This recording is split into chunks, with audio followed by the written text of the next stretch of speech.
Hi again, everybody. Welcome into another edition. This is Cross Functionality, the show connecting coaching, baseball, softball, male, female, hosted by former college baseball and softball players. Glad you're with us today. Episode 39, our main topic, fear of success, an athlete's fear of success.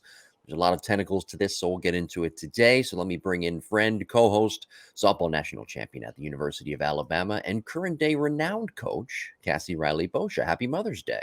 Thanks, Jim. Appreciate that. And happy Mother's Day to all the moms, all softball I moms, I sports thought moms. you were going to say Happy Mother's Day to you as well, just to bust my No, chops today. no, not you. Unless there's something I don't know about. Happy Mother's Day to your mom. Yes. Tomorrow, I am going over to my parents' house tomorrow. I'm not having, as you said, chicken parm. Mm. What you're having tomorrow, I'm having regular. I don't know what my parents are making, but yeah. So happy Mother's Day to all of the mother softball moms out there. I see you. We see you listening every week. We appreciate it. Fear of success. That's our main topic today, and I think that there's a lot to get to with this. It's an interesting topic because a lot of times there are so many great athletes out there, but they fear success, and you would think on the surface, what does that even mean?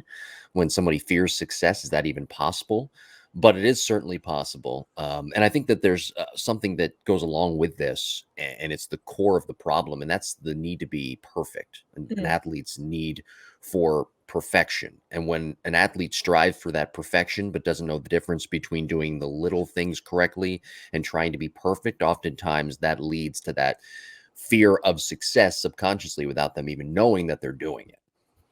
Yeah, and you know what's funny? I think this is one of those things that I knew existed, but I didn't really have a title for it. I didn't have a word for it. And, Mhm. so many times I used to think it's like, maybe not having the courage to fail or not being able to show up to that failure but the fear of success, I think just nails it on the head. And that might be so puzzling for some people. They might be like, what do you mean? Everyone wants to be successful, but there's a certain weight or a certain baggage that comes with success. And that is, well, hey, now you're on a different level, you're on a different tier. When you fall from that tier, the idea of, well, shoot, that failure is going to hurt so much more. I think that really holds some people back because it's not going to be clean. It's going to be messy. And they're probably in a comfort zone with where they're currently at. Yeah. So, and again, happy Mother's Day to all of our softball moms. But like baseball dads, a lot of times softball moms have to be careful in that they push their kids too far to be perfect, and it hurts their kids in reality of trying to be successful on the field. By the way, and subscribe to the podcast to Apple, Google, Spotify, wherever you get your podcasts, and you can watch on YouTube, the Softball Strength Academy YouTube page. I do want to say this. I want to ask you about this week's episode of the Lab Epstein Hitting Podcast. Jake Epstein and I talked about requirements of a successful coach, part two, Mm. successful hitting coach, part two. And I do want to ask you a little bit with technology on the technological side of things. That's kind of what we based a huge chunk of that episode on this week. Again, that episode was released on Monday. What for you, how do you keep up with all of this technology? What do you do to make sure that you're on top of all this new technology that students and even parents may be looking for and trying to get their athlete better? So it's definitely, we have one of the greatest resources at our fingertips, and it's not just the internet, but what the internet allows is all this Mhm. networking and communication. Yeah. So I certainly try to do my due diligence. Of course, I like to mess around if a new product, let's say, comes or a new piece of technology. I like to mess around with it just for fun. But as far as really implementing it with athletes, it kind of has to pass a couple of tests. And for anyone running a business or running a facility, one of the first tests is, what's this cost reward ratio going to be? If I Mhm. had all the money in the world, I want to get all the equipment I could, but sometimes you really have to say, is it worth purchasing a $10,000 hitting tracking device? Is that really Yeah. going to help my company or hurt my company? So I think sometimes the unfortunate side is that is the first thing to look into. But then secondly, I want to see what kind of research was backed up. Is it only internal research? Is this product so new, and is what it's claiming that it can measure and provide just backed by whatever the company has put out? Or is there been actual validated research done that says this information is accurate? Um, and then from there, great, it's accurate. What does it tell us now? Does it actually matter? Does bat speed actually matter? And is there something else that is coupled with it? So I think I love keeping up to date with research just because that was a little bit of my background in college. But if anyone has Google or is familiar with Google Scholar, you can put alerts on for keywords. So I get an email anytime there's something published pertaining to softball or baseball hitting. So in keeping up with technology, I think what is so difficult is first and foremost, we have to be able to look at, hey, what new is coming out? Is it actually valid? So has research backed it and said like, yes, this is a valid measurement? And then does it actually tell us anything important about the hitter? Or is it going to distract us from being a hitter or from being able to help our hitter the most? So I love to utilize Google Scholar. I can put alerts through Google Scholar that says, hey, send me an email anytime something is published that pertains to softball technology, baseball technology, softball hitting, whatever the keywords I want are, and I'll just get an email. And that's, I can, do the parameter where it's not just a scholarly article, but it's anything that's published on the internet. So that has been extremely helpful. So that's at least the knowledge standpoint. We have the internet at our fingertips. I have reached out to other people on social media accounts that I see utilizing Blast or Diamond Kinetics or Rapsodo or Hit Tracks or TrackMan, or there's so many different things. And I've just reached out and I've said, hey, how has this changed your training for the better or the worse? And coaches are usually the best to give you the best anecdotal response opposed to a salesperson from that particular company. So that's at least how I have attempted to keep up with the growing technology, to just try to educate myself as much as possible. I remember when all this technology started to come to the forefront. I think it was around 2014, 2015. And I started to wonder, because I had coaching friends, I was starting to wonder how they kept up with all of this technology. How do you splice through everything and measure, as you said, the cost ratio with all of this new equipment? Will it actually benefit their hitters, and how did they go about understanding this new technology? So I guess the part of requirements of being a successful coach is always learning and evolving and keeping up with the times. I think so. And I think being willing to ask, and being willing to ask people who are younger than you, not just people who have been around, there's somebody who is probably 10 years younger than me that has had exposure to a biomechanics lab and probably knows a lot more, maybe has tested some more than I have access to, you know what I mean? So I just think a lot of times you can put ego to the side. Yes, you can learn a lot on social media, but I think there's nothing better than talking to a coach and talking to even the athletes. Like, hey, how do you feel? I really liked Blast for a certain population of athletes, but technology can create a lot of anxiety in athletes just wanting to achieve a certain number instead of competing and playing. So, you have to be cautious. You still have to be a good coach, I guess. You still have to have all the other requirements that you need, and then technology kind of just aids you along. Yeah. And for case in point, just look at Pat Murphy, our friend. There you go. Right? Always keeping up with the technology and the new ways of coaching. So that's this week's Lab Epstein Hitting Podcast. New episodes of that every Monday at 9 a.m. Apple, Google, Spotify, or on YouTube, the Lab Epstein Hitting Podcast YouTube page. Our topic here today on cross-functionality, episode 39. Be sure to follow us on social media at Jim Tara and at Coach_CassieRB on Instagram, at Coach CassieRB on Twitter. We're talking about fear of success. I've been there. I don't know about you. I've been there, unfortunately, many times, more times than I care to admit. But this topic, it's not really, in my opinion, when I was thinking about this, it's not really something to be taken too literally. I think at the core, athletes who fear that success are the ones who are demanding that perfection from themselves. And in my humble opinion, this is a critical issue for athletes who fear success.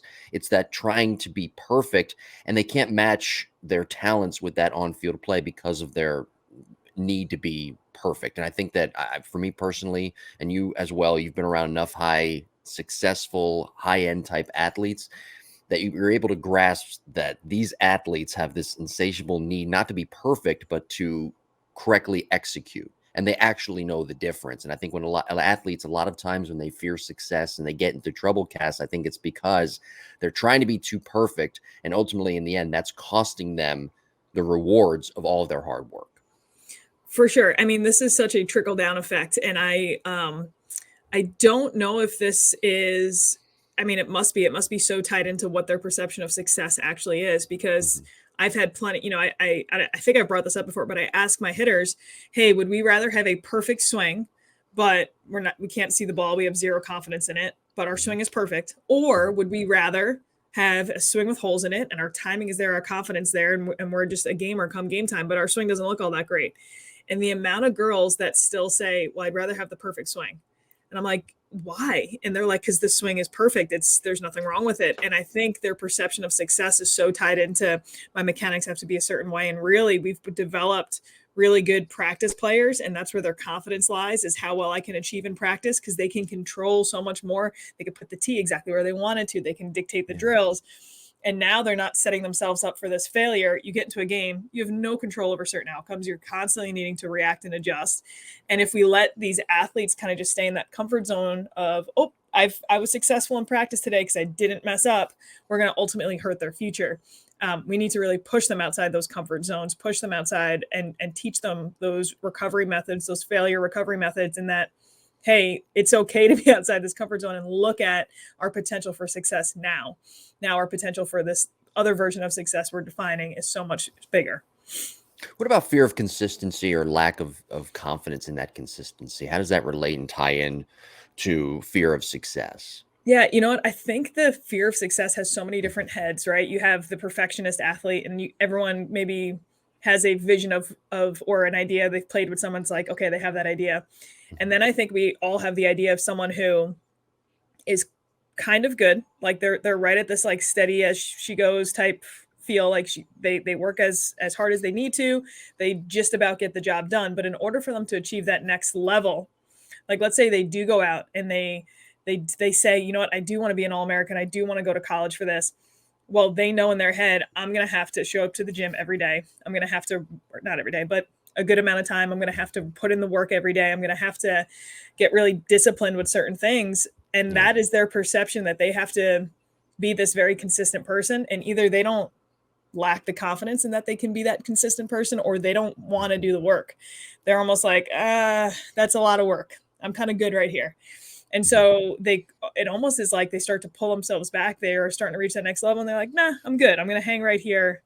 All that extra work, that's not for me. And that's definitely someone who is in that fear of success category.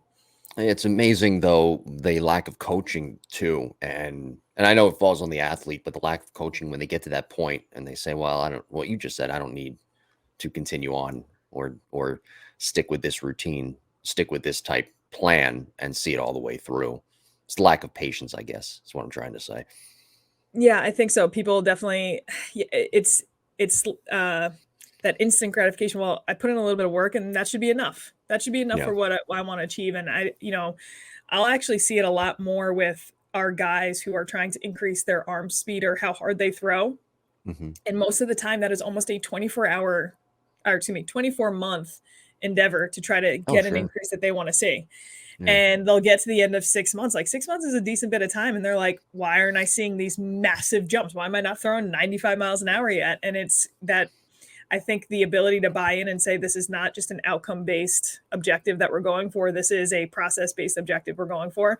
And really, again, shift where success lies. Success is not in, this is just how hard we threw and with the most minimal amount of work. The success is in the process of, hey, I'm going to go for it. I'm going to work as hard as I possibly can and see where I end up. And I'm going to have the confidence and the wherewithal and the support system where if I don't achieve what I was actually going for, what I thought I wanted to achieve, there is a different, I've already been successful.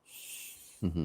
Let me ask you this. It's kind of off topic though, but you brought up the arm speed thing. It's kind of like gaining foot speed or just, I think you can gain speed and you're scientifically more adept than I am at this, but I don't think you can gain more foot speed. I think that's something that you're naturally born with. Like Trey Turner's born with like really good foot speed. I'm sure you played with some girls on your team who had really good foot speed and you're like, that person will never slow down. Even when they're like 50 years old, they'll still be able to run really fast. Right? Yeah, right. So with pitchers though, and this is a little bit off topic, arm speed, can they actually increase their arm? They can increase velocity, but can they actually increase arm speed, or is that just something that genetically and naturally either happens or doesn't? So I think the potential for arm speed is kind of already set. Okay, that's what I thought. Yeah, there's actually something called gosh, what is it? Humeral retrograde. It's when you throw when you're younger. Have you ever seen an Mhm. adult try to throw who has never thrown before and it looks so Oh, awkward it's and ugly. pushy? It's very Huh? ugly. It's It's very very ugly. ugly, but it's also not entirely their fault. If you did not throw an object when you were younger, there's Mhm. a certain layback that starts to happen, and then when your shoulder actually forms, you're gonna have more external rotation on your throwing side. You'll have a little less, but you'll have the same total range of motion as your non-dominant side. It just you won't have as much layback. So it's very easy for someone to have this layback because they've thrown a ball since they were young, and then they get older and it's if they didn't have it, it's been it's stuck, and now they just have to push. So again, I think there's certain things that are I guess key performing indicators that someone has an opportunity to throw harder. That is certainly one of them.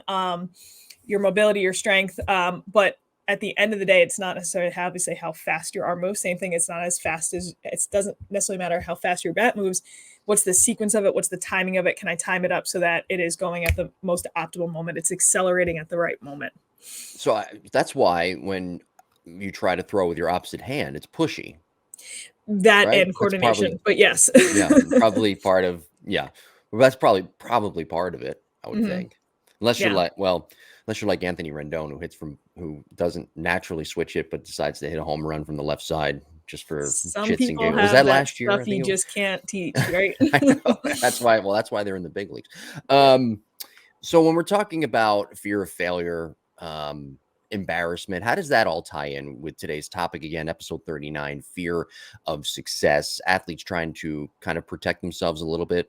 And you mentioned something earlier too, and just that last point that you made, when you talk about, athletes trying to be too perfect with their swing rather than just kind of letting it go and working on the things that they need to work on, almost trying to be like too photogenic. And that kind of ties in with Mhm. that fear of failure and embarrassment. Yeah, and and I don't like to blame parents, but it is so interesting to see the dynamic in the relationship or the parents' perception of what they think success is. Hey, my Mhm, kid's been coming to practice. They practice the swing. It should be like this all the time. And I'm mhm. like, my first thought is there's no way they've played because they would know just how different a practice scenario is than actually facing pitching in a game. And I'm sure on some level, I think it's different, but I don't, I think they equate, well, if my kid hits off the tee 300 times a night, they should have that same swing in a game. Um, so all of a sudden that pressure of is applied to that athlete, and I think that athlete is just all of a sudden trying to have this really good swing, right? So that it's not necessarily doesn't need to be a parent, it could be a coach. It's just someone who has that big influence on the athlete. And I see it too. I'll see an athlete come in, and especially in a group setting, especially when they have peers around, where I'm trying to push them out of that comfort zone. I'm having them show up to a drill that they maybe are gonna it's gonna expose them a little bit, and they know it, and they'll be Mhm. like, "Well, I haven't done this drill in months. Oh my gosh, I'm gonna suck at this. I'm not gonna do that well." And they're setting themselves up so that when they do fail, or if they do fail, it's not gonna hurt so bad. And if they Yeah. succeed, it's kind of like, "Whoop, I didn't expect that to happen." And so it's athletes who I think are not comfortable or equipped or confident in how to handle failure, right? So why set yourself up for it? Why put yourself in a position for it? I'm just going to avoid it completely. Have you ever encountered this yourself? You know what? I think I'm trying to remember back to when I was younger. I definitely had a very low perception of myself when I was younger. And I Meaning think that what? was Self-esteem or what do you for sure. mean? I mean, I didn't think I was very good. I didn't think I was going Okay. to play at the next level. And so when Mhm. I failed, I was equating that to not just a moment, but that was defining who I was as a softball player. So I think that was a bigger detriment to myself. But I don't know. I remember as a softball player, I remember thinking Mhm. it was worth it to bury myself with work now because I would be able to sleep later. Like I knew even if we didn't win a national championship, even if I never got to play Division 1, even if I never turned into this hitter other people thought I could be, I would at Mhm. least be able to sleep at night knowing I did everything I could. And so I found my confidence, I guess, in hard work. As a professional though, I have had almost this what is it called, imposter syndrome, right? Where I'm doing Yeah. something and I feel like I'm not qualified for it, or I'm The massively burnt out and I don't want to, and I'm almost trying to pull myself back from big opportunities because I don't think I'm capable of it, you know? So there are minor glimpses, I think, of it that I've experienced throughout my life. The Dunning-Kruger effect is what it's called. Ah, That's what nice. you There you go. yeah. But a lot of people reference obviously what you said, but Hmm. that is the Dunning-Kruger effect, I think, is the from what I've done, the research that I've done is kind of like what you said, the imposter syndrome. Yeah. Yeah. Email us your questions, jimbopodcast21@gmail.com, as well. As a coach now, how do you help an athlete overcome that fear of success? How do you recognize it as a coach? And then how do you get those athletes to overcome that?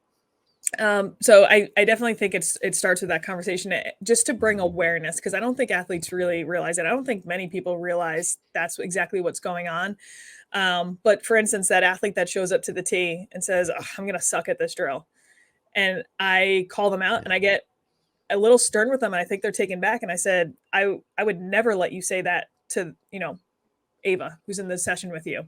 And they're like, I don't know. I said that about myself. I didn't say that to her. And I was like, exactly. I'm going to be just as pissed off. I'm not going to let you say that to someone else. I'm not going to let you say Yeah. that to yourself. Yeah. And it like hits them. And we have a conversation about that self-talk and just how powerful and impactful it is. But then a deeper conversation, probably in not a group setting, is why do you think you said something like that? Why do you think you set yourself up for that? And just having that conversation with the athlete, where else are we not allowing our true potential to maybe show? Why do we think, you know, why is it embarrassing when we fail? Like, is it because you're right, we've maybe put ourselves in a habit loop, or when we fail, we're so hard on ourselves, Yeah. and we're subconsciously trying to avoid that self-beratement. So there is a little bit of a deeper, I think, one-on-one conversation that happens, but I think that awareness is key first. And then we go a little bit down the rabbit hole where I ask them, well, hey, what do you think your potential could give you if you reached your potential? What do you think could happen? And they talk to me and they're like, well, I really think I could start on varsity. I really think I can be that number 3 hitter. And I was like, awesome. What does that look like? What is, if you're the number 3 hitter on varsity, what's your daily routine like? And they'll like, oh, I feel like I'm waking up early. I'm doing my journaling, and they're going through all of this. And I'll start to get an idea of where either they don't think they can accomplish it, or where they lack confidence in just even getting there. Yeah. So anyway, we start with where we're currently at, we go to where we want to get to, and then usually what starts to happen is like, that's never going to happen though, this gets in the way. And what you want to do is kind of play that doesn't seem like that big of a deal. You want to try to minimize all these tiny things in their head that they've made to seem so big. Well, listen, if you are equipped to handle failure, you're not going to think that way. If we do work on this in the off season, think about how little this is going to actually affect you later on. And there's probably not a perfect blueprint. There's not like a step-by-step approach, but I think that awareness factor is so huge. And because now all of a sudden the athlete's going to be like, oh, where else am I stunting myself? Where else am I providing a ceiling for myself that it, whether it might be in school or friend group or something else. But I think that's the first piece. So really, it comes down to the individual athlete too, because you mentioned there's really no blueprint, and there probably shouldn't be, because each athlete is different mentally. There's some that's similar, but Yeah, obviously the fear different. of success thing is interesting, because I've seen the really quiet, shy, super intellectual athlete that is trying to be perfect in everything they are, and they fear that next level of success for a completely different reason than this seemingly extremely confident, cocky person walking around and like really comfortable with where they're at, not wanting to push themselves to that next level. And it's their fear of the consistency that comes with success, or the baggage that might come with success. So you have two such different personalities, such different ego-driven athletes, and we can't treat them exactly the same. And you're going to have a couple, fall in the middle somewhere. You have some athletes who don't have that fear of success until all of a sudden it comes time to be like, hey man, we have athletes that are going D1, they're in a good spot, and all of a sudden they hit 95, 96, 97. It goes on a social media post and someone calls saying, hey, is this person interested in entering the draft? And right away they go, Yeah. like, there's this, right? So it's like, it's what threshold pushes that fear of success into play. So do you encounter? I'm just again curious. How many athletes do you encounter that are like the cocky type, and how do you deal with that? I mean, think you said there's a there has to handful. be. There's probably an alert that goes off in your head like, okay, Yep. you know? You fit that mold. You know what? Yeah. There was a time, I don't put this many hours in coaching, but I would hit my 40th hour of coaching on a Thursday and still have a Oh, packed Thursday night, Friday, and Saturday of coaching. yeah. In our winters, I would have 400 and something athletes in a week. And so that adds up over time. And so like, it's certainly like you have a team of athletes and you're like, okay, here we go. We can start to put buckets of, you might need Yeah. help with agility, first step, and upper body strength, but then Mhm. this group needs help with overall confidence, fear of success, fear, whatever it may be. So you put them Um, into group. You kind of split them up almost into groups if need be. yes. Yeah. Yeah, And that's it's smart. funny because fear of success and fear of failure, I think they can be so intertwined and linked, but I Hmm. do think there is a very distinct difference in someone who is fearful of that next level of success or hesitant to achieve that next level of success. But I do believe in both scenarios, teaching failure recovery methods and getting them extremely confident in their ability to fail, Hmm. kind of helps eradicate how strong those feelings are. Well, yeah, and like I said earlier, it has to be a fear, the fear of success. It has to be something along the lines of perfection or focusing too much on their last failure, Mm. the athlete, and as to why they can't progress forward, and they show that lack of success or the fear of success. Yeah, and it's almost like it almost looks like self-sabotage in some places, Yeah, right? Like, yeah. someone gets almost to the finish line and then they're like, "Done, I'm gonna quit. Nah, I'm not gonna stop. I'm gonna Well, some that's good. Yeah, s" or that's good enough, right? Exactly. "No, I'm good right Yeah, here." And it's like, but you're right there. You have this, like, little bit more to go," and they're like, "Nah, I'm still in yeah. my comfort zone," right? So that is lacking confidence in leaving their comfort zone, lacking confidence in what happens if I leave my comfort zone. So, yeah, I think a lot of mental performance training when you start to equip athletes with, hey, how's our confidence development, self-awareness, failure recovery, all of these, positive visualization, or there's something called negative visualization, like a worst case scenario thing where you go down that rabbit hole, but Hmm. you picture like at the end of the day, you picture how it works out okay. Like, God forbid, even if this were to happen, even if I were to get hurt and I had to do the recovery, whatever it may be, all of a sudden you visualize it in light of you handling it with grace and confidence and plowing through your physical therapy, whatever it may be. And that's just a different version of visualization that again can help with so many of these scenarios. Yeah. Before we wrap up today's episode 39, Fear of Success, next week, episode 40, we'll be talking about leadership tactics. Episode 39 today, Fear of Success. Any final advice that you have for athletes to try to avoid such a deep and dark hole? Fear of success. It is, gosh, it is such a deep dark hole. Yeah. I think you got to find someone that you're able to talk to about it and try to be Hmm. honest about it with. And it's going to be so uncomfortable and it's not going to be fun, but it could come. It doesn't have to be a phone call. It doesn't have to be a face to face interaction because most people, not just kids, are uncomfortable with that. It could be a text. It could be a letter. It could be sometimes just the act of writing out, hey, this is how I'm feeling. I don't know why I'm feeling this way, and I feel like I need help to get to this potential next level. Is huge, and I get that is a big step, but I think that is probably the most mature approach and professional approach that you could take to trying to come out of these seasons of fearing success. All right. Again, be sure to follow us on social media at Jim Tara, at Coach_CassieRB on Instagram, at Coach CassieRB on Twitter. Next week, talking about episode 40, leadership tactics. That's our main topic next week. If you have any questions for us, email us, jimbopodcast21 at gmail.com. And again, I hope all of the mothers out there, Cassie included, had a great Mother's Day 2023.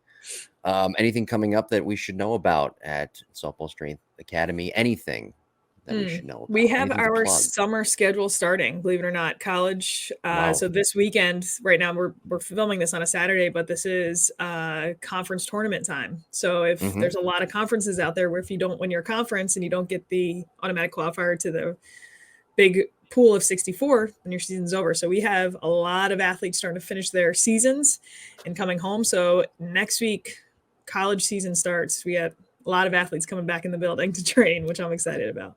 So, what can those athletes expect? Just a little teaser here. Okay, so if you come to train with us, Hmm. we are open 6 days a week. You can come for up to 2.5 hours for your training block. You will have programmed for you your specific throwing work that you need to work on, depending on your position, depending on your arm care, depending on all of that. Your specific hitting program, depending again on exactly what you're looking to work on, what your flaws are, and what drills specifically designed for that. And then your strength and conditioning program, which usually consists of 3 to 4 days of a strength and 2 to 3 days of a sprint or power segment. So that's what all of our athletes do. They work their butts off every single time they come in, and we go from there. All right, perfect. And you can watch this show, by the way, Southpaw Strength Academy YouTube page. Subscribe to the podcast as well on the audio side, Apple, Google, Spotify, wherever you get your podcast. And we will talk to you next week. Have a great rest of your week.